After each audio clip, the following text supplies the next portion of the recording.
আজকের ঘটনাটি পাঠিয়েছে অর্ণব ভাই। অর্ণব ভাইয়ের বাড়ি সুনামগঞ্জের জগন্নাথপুর ইউনিয়নের কোনা গ্রামে। অর্ণব ভাই এই ঘটনাটি সংগ্রহ করেছে তার গ্রামের মুরব্বীদের মুখ থেকে। তো অর্ণব ভাইয়ের ভাষায় আমি ঘটনাটি আপনাদের সামনে উপস্থাপন করছি। জগন্নাথপুর ইউনিয়নের হাসানপুর গ্রামে এক ব্যক্তির বাস ছিল, তার নাম ছিল হাসমত। লোকমুখে শোনা যায় যে হাসমত সাহেবের বাড়ি কিন্তু এই সুনামগঞ্জের হাসানপুরে ছিল না, তার বাড়ি সুনামগঞ্জের অন্য কোনো অঞ্চলে ছিল। এই হাসমত সাহেব তার পাশের গ্রামের এক মেয়েকে ভালোবেসে বিয়ে করেছিলেন। সেই মেয়ের বাবা মা তাদের এই বিয়েটা সুন্দরভাবে মেনে নেয়নি। তো এই জন্যে এই হাসমত সাহেব তার স্ত্রীকে নিয়ে সুনামগঞ্জের এই হাসানপুর নামক গ্রামে এসে বসতি স্থাপন করেন।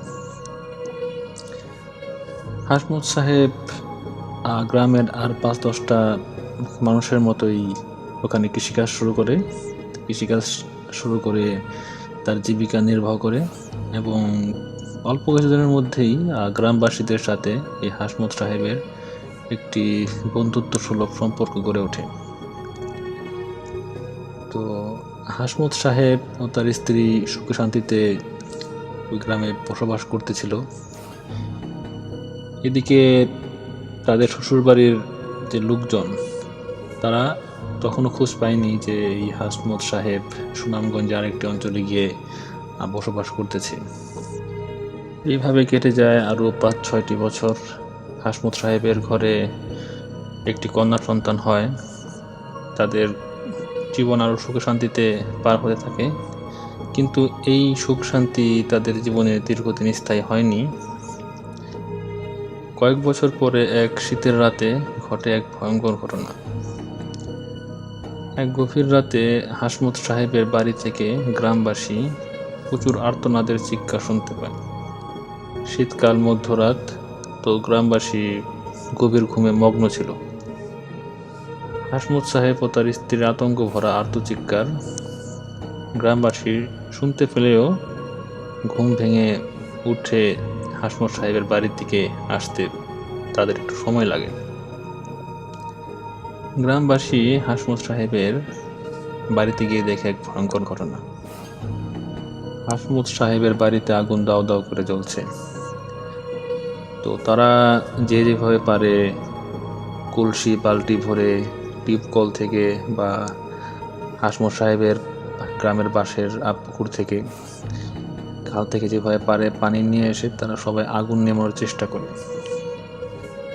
এই গ্রামবাসী যখন আগুন নেভানোর চেষ্টা করে, ওই সময় কিন্তু তারা হাসনাত সাহেব ও তার স্ত্রীর আর্তনাদের চিৎকার তারা শুনতে পায়। গ্রামবাসী তখন বুঝতে পারে যে হাসমত সাহেব ও তার স্ত্রী এবং তার মেয়ে হয়তো এখনও জীবিত আছে। তো তারা যথেষ্ট চেষ্টা করার পরে প্রায় ১০-১৫ মিনিট পরে তারা পুরো আগুন নেভাতে সক্ষম হয়, এবং আগুন নিভিয়ে গ্রামবাসী যখন হাসমত সাহেবের শোবার ঘরে ঢুকে, তখন তারা একটি ভয়ঙ্কর দৃশ্য তারা দেখতে পায় হাসমত সাহেব মেঝেতে শুয়ে আছে, পাশে রয়েছে হাসমত সাহেবের মেয়ে, এবং বিছানার পাশে শুয়ে আছে তাদের স্ত্রী। তারা তিনজনই মৃত এবং শরীরের অনেকাংশই পুড়ে গিয়েছে। এই ঘটনার পরে আশেপাশের গ্রামগুলোতেও এই ঘটনা ছড়িয়ে পড়ে যে হাসমত সাহেবের বাড়িতে আগুন লেগে সপরিবারে দগ্ধ হয়ে মারা গিয়েছে। তারপরের দিন সকালে ওই গ্রামে চলে আসে পুলিশ ঘটনাটির তদন্তের জন্য। কারণ গ্রামবাসী সকলে বলেছিল যে হাসমত সাহেবের যে বাড়ি, সেখানে আগুন ধরার চান্স খুবই কম। কারণ হয়তো গভীর রাতে সবাই শুয়ে পড়ে, তখন কেউ রান্না বাড়া করে না, আর ওই সময় গ্রামে কোনো গ্যাসের চুলাও ছিল না যে ভুলবশত আগুন লেগে যেতে পারে। তো গ্রামবাসীর মতামতের ভিত্তিতে পুলিশ সেটাকে সন্দেহভাজন মৃত্যু হিসেবে ধরে নেয়। তো পুলিশ এই হাসমত সাহেব ও তার স্ত্রীর লাশ থানায় নিয়ে যায় ময়না তদন্তের জন্য। ময়না তদন্তের রিপোর্টে উঠে আসে এক চাঞ্চল্যকর দৃশ্য। ময়নাতদন্ত দেখতে পায় যে হাসমত সাহেব, তার স্ত্রী ও তার মেয়ে, তাদের 3 জনের গলায় রয়েছে মানুষের হাতের ছাপ। এবং ময়নাতদন্তে উঠে আসে যে এই 3 জনকে শ্বাসরোধ করে হত্যা করা হয়েছে। এরপর তারা আগুনে পুড়ে মারা গিয়েছে। তো পুলিশ এই ঘটনার তদন্ত আরও তা জোরদার করে এবং গ্রামবাসী সকলেই জানে যে এই হাসমত সাহেব প্রেম করে বিয়ে করেছিল এবং তার শ্বশুরবাড়ির লোকজনটা মেনে নেয়নি। তো পুলিশ তখন এই হাসমত সাহেবের শ্বশুরবাড়ির কয়েকজনকে সন্দেহ হিসেবে আটক করে। আটক করার পরে ওই সন্দেহভাজনদের হাতের ছাপ নেওয়া হয়, কিন্তু এই যে সকল হাতের ছাপ পাওয়া গেছে 3 জনের গলায়, ওই হাতের ছাপের লগে এই হাতের ছাপ কিন্তু কোনো মিল পাওয়া যায় না। তো পুলিশ ওই আটককৃত লোকজনকে আরও 5-6 দিন জিজ্ঞাসাবাদ করে। তো এক পর্যায়ে পুলিশ তাদের ছেড়ে দেয়। আর হাসমত সাহেবের নিজের বাড়িতে তার বাবা মা বা ভাই বোন যারা ছিল, এই বিষয় নিয়ে তারা আর বেশি এগোতে চায়নি। তাই এই ঘটনার তদন্ত ওইখানেই সমাপ্ত ঘটে। এরপরে কেটে যায় আরও 4-5টি বছর। হাসমত সাহেবের বাড়ির এই ভয়াবহ ঘটনার অনেক কিছুই গ্রামবাসী তখন আস্তে আস্তে ভুলতে শুরু করেছে। হাসমত সাহেব মারা যাওয়ার পরে কিন্তু ওই বাড়িতে আর কেউই বসতি স্থাপন করেনি। ওটি একটি পরিত্যক্ত বাড়ি হিসেবেই থেকে যায়। এভাবে কেটে যায় আরও 5-6টি বছর। তারপরে আরও একটি মর্মান্তিক ঘটনা ঘটে এই হাসমত সাহেবের বাড়িকে ঘিরে। সেই হাসানপুর গ্রামের এক যুবক, নাম ছিল সালাম। সেও গ্রামের আর 5টি মানুষের মতো চাষবাস করে, আবার গ্রামের নদীতে পুকুরে মাছ ধরে মাছ বিক্রি করে জীবিকা নির্বাহ করত। তো এই যুবক সালাম প্রতিদিন ভোরে মাছ ধরা শুরু করত, আর বিকালের দিকে সেগুলো বিক্রি করে সন্ধ্যায় ফিরত। আর যেদিন মাছ ধরা সময় থাকতো না, সেদিন সে হয়তো মাঠে ঘাটে বা তার বাবাকে সাহায্য করত, বা ধান খেতে, বা তাদের বাড়িতে যে হাঁস মুরগি গরু ছাগল পালে, এসব দিয়ে কিন্তু তার জীবনটা পার করে দিত।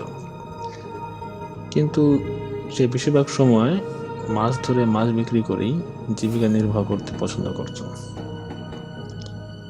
এভাবে একদিন ভোরে সে মাছ ধরার জন্য নৌকা জাল নিয়ে বের হয়ে যায়। আর এই সালাম কিন্তু ভোর থেকে বিকাল তৈরি মাছ ধরে এবং সন্ধ্যার মধ্যে সেই মাছগুলো বিক্রি করে বাসায় ফিরে আসে। কিন্তু ওই দিন আর সালাম সন্ধ্যায় বাড়িতে ফিরে এল না। প্রথমে তার পরিবার ভেবেছিল হয়তো মাছ বিক্রি শেষে গ্রামের অন্য ছেলেদের সঙ্গে কোথাও আড্ডা দিচ্ছে বা তাস খেলছে, মানে ওই সময়ে এইসব কাজগুলো এলাকার যুবকেরা করত। তো যখন সন্ধ্যা পেরিয়ে রাত গভীর হয়ে গেল, সালামের খোঁজ তখনও কিন্তু মিলেনি। তখন তার পরিবার থেকে তার বাবা মা ভাই বোন যে ছিল, তারা হারিকেন নিয়ে গ্রামের বাসায় বাসায় গিয়ে খোঁজ করতে থাকে। হয়তো সালাম কোনো একটি বাসায় বসে আছে বা কোনো বাড়ির লোকজন হয়তো সালামকে দেখে থাকতে পারে। তো এই আশা নিয়ে এই সালামের বাবা মা গ্রামের আশেপাশের বাড়িগুলোতে গিয়ে খোঁজ করতে থাকে। এক বাড়ি আরেক বাড়ি, এভাবে পুরো গ্রামের সব বাড়ি শেষ করে ফেললেও সালামের কোনো সন্ধান পাওয়া যায়নি। শেষমেশ এই সালামের বাবা মা খুঁজতে খুঁজতে চলে আসে সে হাসমতের পুরা পরিত্যক্ত বাড়িতে। হাসমতের বাড়িতে তখনও কেউই থাকতো না, কিন্তু যেহেতু গ্রামের সব বাড়ি খোঁজা শেষ, তো সালামের বাবা মা ভাবলো যাওয়ার সময় একটু এই বাড়িটা একটু ঘুরে দেখে যাই, যদি পাওয়া যায়। তো সালামের বাবা মা হারিকেন হাতে নিয়ে যখন ঢুকলো এই হাসমতের পুরা বাড়িতে, তখন তারা বাড়ির পিছনে গিয়ে দেখতে পায় এক ভয়ঙ্কর দৃশ্য। হারিকেনের ক্ষীণ আলোয় দেখতে পায় হাসমত সাহেবের বাড়ির উঠানে পড়ে আছে সালাম। তার শরীর ভয়াবহভাবে দগ্ধ এবং মনে হচ্ছে যে আগুনে পুড়ে গেছে অনেকটা। কারণ হারিকেনের আলোতে তারা বুঝতে পারে যে এই সালামের শরীর থেকে তখনও কিন্তু হালকা হালকা ধোঁয়া উঠছে। এই দৃশ্য দেখে সালামের বাবা মা চিৎকার দিয়ে ওঠেন এবং সালামের মা কিন্তু ওখানে সেন্সলেস হয়ে যায় এবং সালামের আব্বা দ্রুত গিয়ে গ্রামের আরো লোকজনকে ডেকে আনেন। তো গ্রামবাসী সবাই হারিকেন নিয়ে বা লাঠিছোড়া নিয়ে এসে দেখে এই ভয়ঙ্কর দৃশ্য। যেহেতু এটা কোনো স্বাভাবিক মৃত্যু নয়, তারপরের দিন সকালে গ্রামবাসী পুলিশকে খবর দেয় এবং পুলিশ এসে এই সালামের লাশ নিয়ে যায় ময়নাতদন্তের জন্য। ময়নাতদন্ত শেষে এই সালামের হত্যার পিছনে একটি ভয়ঙ্কর তথ্য দেয় পুলিশ। সেখানেও ওই যে হাসমত, তার মেয়ে, তার স্ত্রীর গলার যে হাতের ছাপ পাওয়া যায়, এই সালামের গলাতেও সেই পুরো সেম হাতের ছাপই পাওয়া গেছে এবং ময়নাতদন্তের রিপোর্ট একই কথা বলছে যে সালামকে শ্বাসরোধ করে হত্যা করা হয়েছে। আসলে সালামের কিন্তু তেমন কোনো শত্রু ওই গ্রামে ছিল না। তারপরেও এই পুলিশ কিছুদিন তদন্ত করে এই গ্রামের উপরে যদি কোনো আসামিকে তারা খুঁজে পায়, কিন্তু এক পর্যায়ে তারা আশারূপ কোনো ফল না পেয়ে এই ঘটনার তদন্ত সেখানে সমাপ্ত করে। আর সালামের আব্বু আম্মু এটা নিয়ে বেশি দূরে এগিয়ে চায়নি। গ্রামবাসীর মতো তারাও বিশ্বাস করেছে হয়তো বা কোনো একটি অশুভ শক্তি সালামকে এই নির্মমভাবে হত্যা করেছে।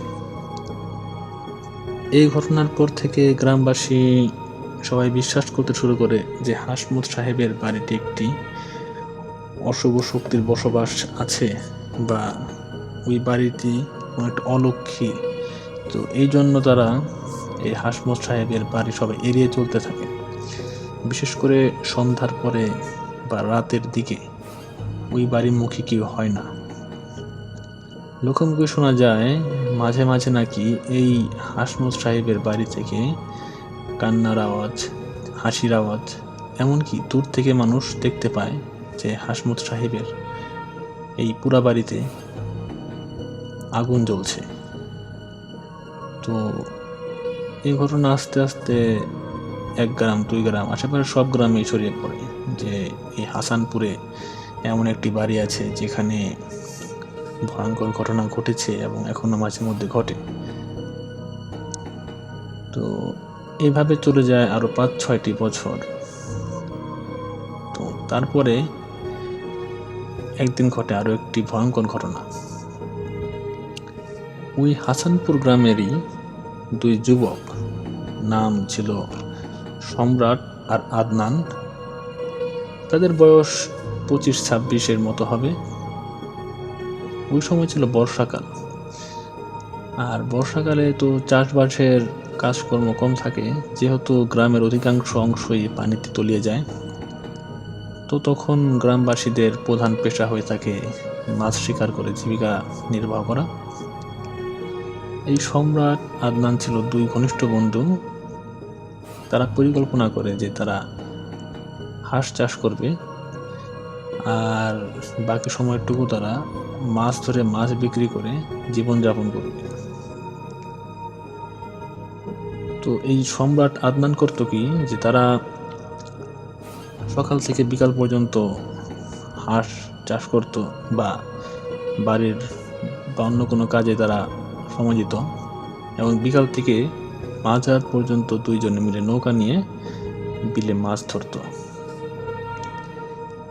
এরকমই এক সন্ধ্যায় আদনান এবং সম্রাট নৌকা নিয়ে বের হয় তাদের গ্রামের পাশের বিলে মাছ ধরতে। তো তো সন্ধ্যা গড়িয়ে আস্তে আস্তে রাত হয়ে যায়।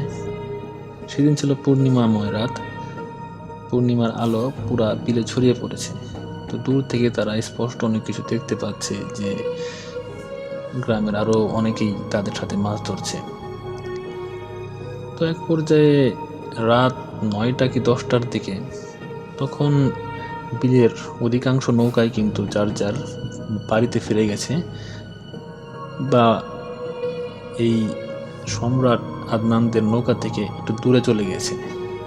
তো তারা এটা নিয়ে কোনো অস্বাভাবিকতা পায়নি, তারা তাদের মতো করেই মাছ ধরছে।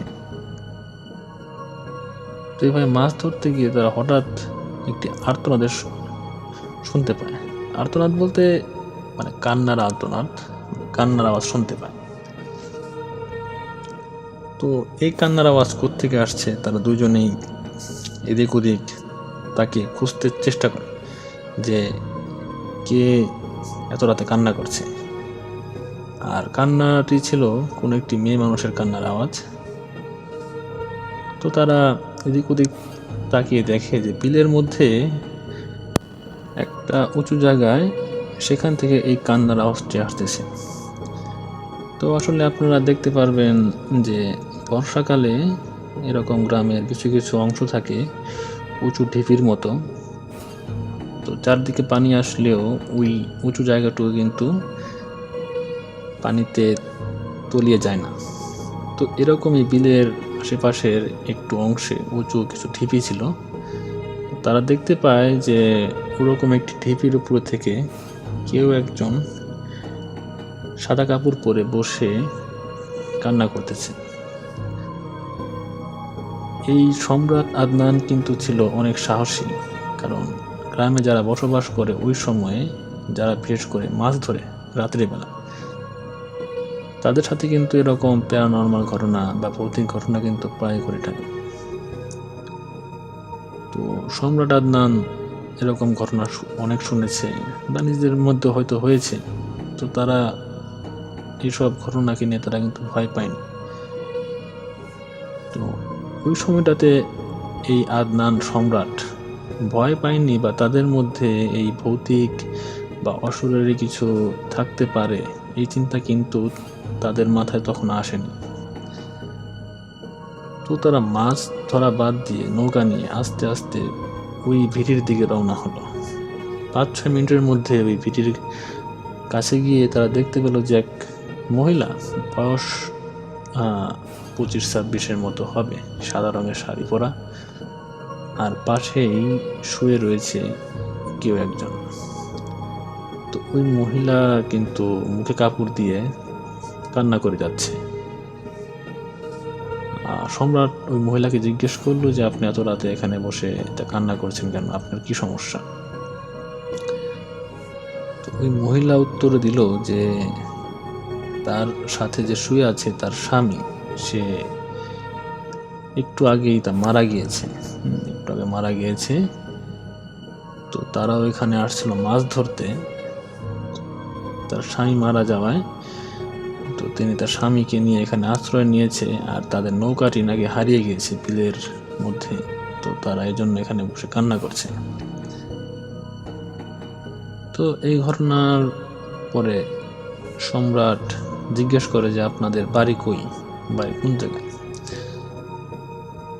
তো ওই মহিলা এই সম্রাট আদনানকে উত্তর দিল যে তাদের বাড়ি হাসানপুরে।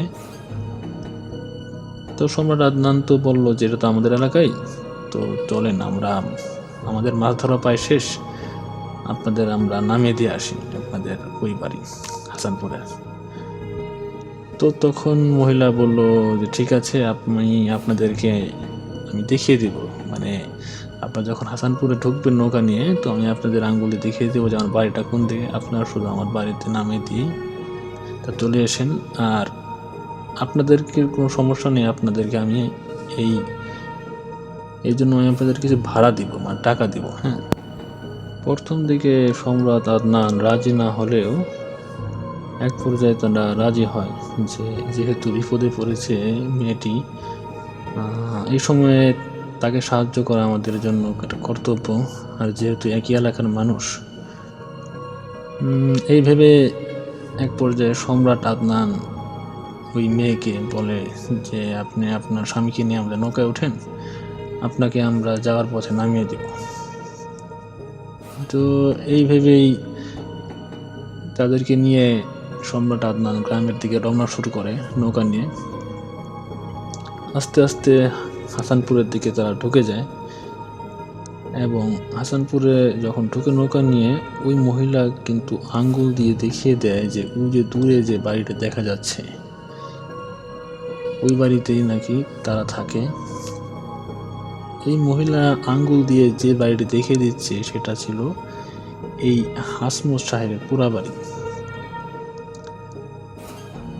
তো এই ঘটনার পরে সম্রাট জিজ্ঞেস করে মহিলাকে যে ওটা তো একটি পুরা বাড়ি, পরিত্যক্ত বাড়ি, ওখানে তো কেউ থাকে না, আপনারা ওখানে থাকতেছেন এটা তো আমরা জানতাম না।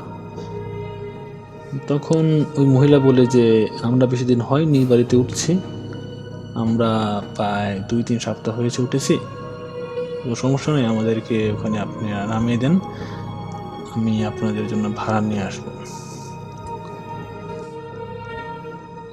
এই সময় ওই মহিলার দেখানো হাসমত সাহেবের বাড়ির পাশেই আস্তে আস্তে ওই নৌকাটি এসে ভিড়ে এবং তাদেরকে নামিয়ে দেয় নৌকা থেকে।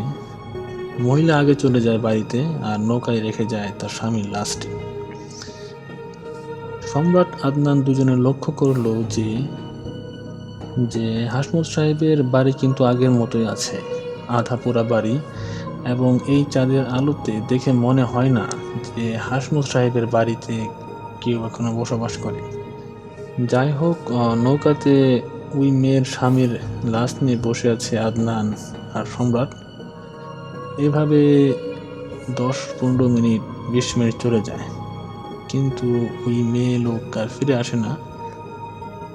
এক পর্যায়ে আদনান সম্রাট ভাবে যে আমাদের ভাড়া না পেলেও চলবে, সমস্যা নেই, কিন্তু এই লাশ তো নৌকা থেকে নামাতে হবে নাকি। এই ভেবে সম্রাট আদনান ওই হাসমত সাহেবের পুরা বাড়ির ভেতরে ঢুকে গিয়ে সেই মেয়ে লোক বা তাদের আত্মীয় স্বজনের খোঁজ করতে থাকে এবং তাদের বলতে চায় যে আপনারা কাছে ভাড়া লাগবে না, তো আমরা তো বাড়ি চলে যাব, আপনারা এই লাশটাকে নিয়ে যান। কিন্তু সম্রাট আদনান লক্ষ্য করলো যে হাসমত সাহেবের পুরা বাড়ি আগে যেমন ছিল ঠিক ওই রকমই আছে, যে এখনো বাড়ির অনেকাংশ পুরা বা অনেক কিছু ভেঙে চুরে পড়ে আছে, ঘাস গজিয়ে গিয়েছে, দেখে মনে হয় না যে এই বাড়িতে আদৌ কেউ থাকে। এক পর্যায়ে সম্রাট আদনান বাধ্য হয়ে চিৎকার করে ডাকার চেষ্টা করে যে আপনারা কোথায়, আপনাদের এই লাশটা নৌকা থেকে নিয়ে যান, কিন্তু কোনো আশানুরূপ কোনো শব্দ পাওয়া যায়নি এই ভাষা থেকে। ভাষা কিন্তু পুরোপুরি নীরব, দেখে মনে হয় না এই বাসায় আদৌ কেউ আছে। তো তারা এক পর্যায়ে খুঁজতে খুঁজতে হাসমত সাহেবের বাড়ির পিছন দিকে যায় এবং পিছন দিকে গিয়ে দেখে যে কাফনের কাপড় দিয়ে মোড়ানো একটি লাশ পড়ে আছে সেখানে। সম্রাট আদনান সাহস করে আস্তে আস্তে সেই লাশটির সামনে যায়। সেই লাশটি কাফনে মোড়ানো থাকলেও কিন্তু তার মুখের দিকের কাফন কিন্তু খোলা ছিল, এবং গিয়ে তারা দেখতে পায় এক ভয়ঙ্কর দৃশ্য।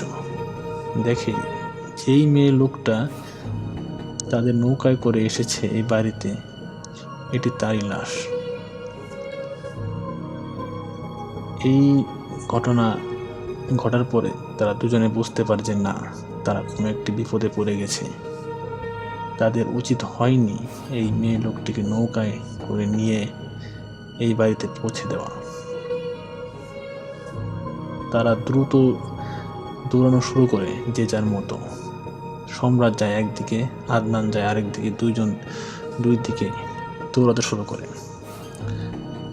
তো দৌড়াতে দৌড়াতে এই সম্রাট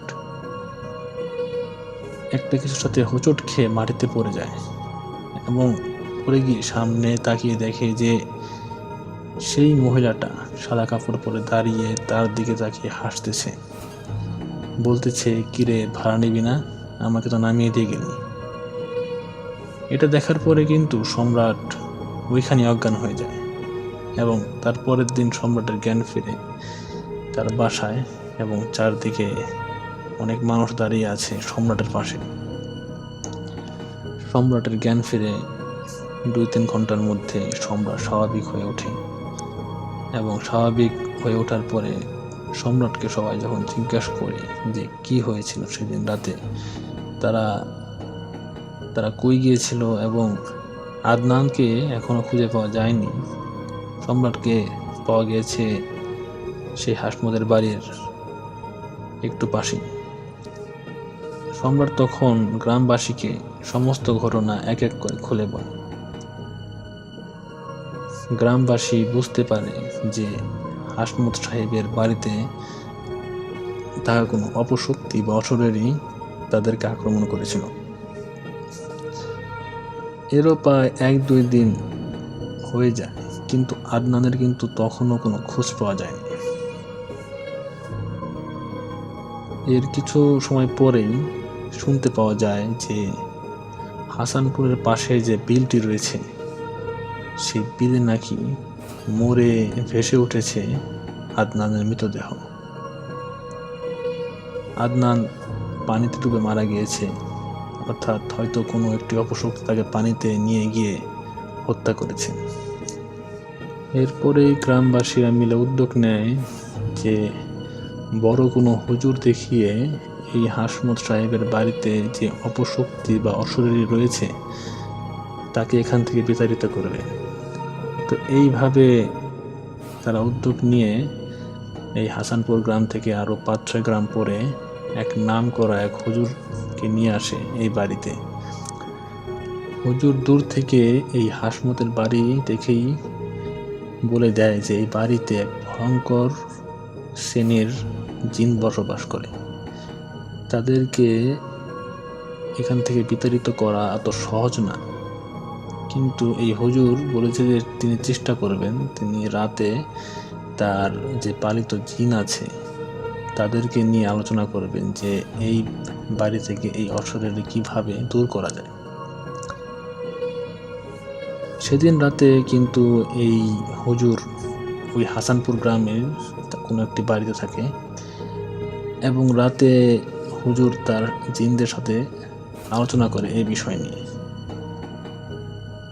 এবং তারপরের দিন সকালে হুজুর জানায় যে তিনি রাতের বেলায় এই হাসমত সাহেবের বাড়িতে যে জিন ছিল তাদের সাথে আলোচনা করে এবং জানায় যে যদি এই বাড়িতে আগামী অমাবস্যার রাতে একটি কালো ছাগল এবং 5টি রাজহাঁস দিয়ে আসে তাহলে নাকি তারা এই বাড়ি ছেড়ে চলে যাবে এবং এই গ্রামবাসীর আর কোনো ক্ষতি করবে না। গ্রামবাসী এই শর্ত মেনে নেয় এবং তারপরের অমাবস্যাতেই তারা একটি কালো ছাগল এবং 5টি রাজহাঁস দিয়ে আসে হাসমত সাহেবের পুরা বাড়িতে। এবং তারপরের দিন রহস্যময় ভাবে কিন্তু তারা দেখতে পায় যে ওই ছাগল 5টি রাজহাঁস আর নেই। মানে এক রাতের মধ্যে এই ছাগল রাজহাঁসগুলো কই চলে গেল সেটা কিন্তু কেউ জানে না। সচরাচর এমন হয় যে আমরা ছাগল দিয়ে আসি বা রাজহাঁস হাঁস মুরগি দিয়ে আসি কোনো জায়গায়, যদি সেটা জব করে না দেওয়া হয়, জ্যান্ত অবস্থায় দেওয়া হয়, সেটা কিন্তু আশেপাশের কোনো একটি গ্রামে বা অন্য কোথাও কিন্তু আবার দেখতে পাওয়া যায়। কিন্তু রাতারাতি একটি ছাগল এই 5টি রাজহাঁস কিন্তু হাওয়া হয়ে গেল। এরপর থেকে এই হাসমত সাহেবের বাড়িতে কিন্তু আর কোনো অশরীরীর বা ভয়ঙ্কর ঘটনা কিন্তু শোনা যায়নি। এইভাবেই শেষ হয় হাসমত সাহেবের পুরা বাড়ির রহস্য। আশা করি আজকের এই ঘটনাটি আপনাদের ভালো লেগেছে। আপনারা যদি আমাদের চ্যানেলের নতুন শ্রোতা হয়ে থাকেন, আমাদের ভূতবাড়ি আজকেই সাবস্ক্রাইব করে দিন এবং লাইক আর কমেন্ট করে পাশে থাকুন। আগামীতে আমরা আরও ভয়ঙ্কর সব ঘটনা নিয়ে আপনাদের সামনে হাজির হব। আজকে এই পর্যন্তই। আসসালামু আলাইকুম।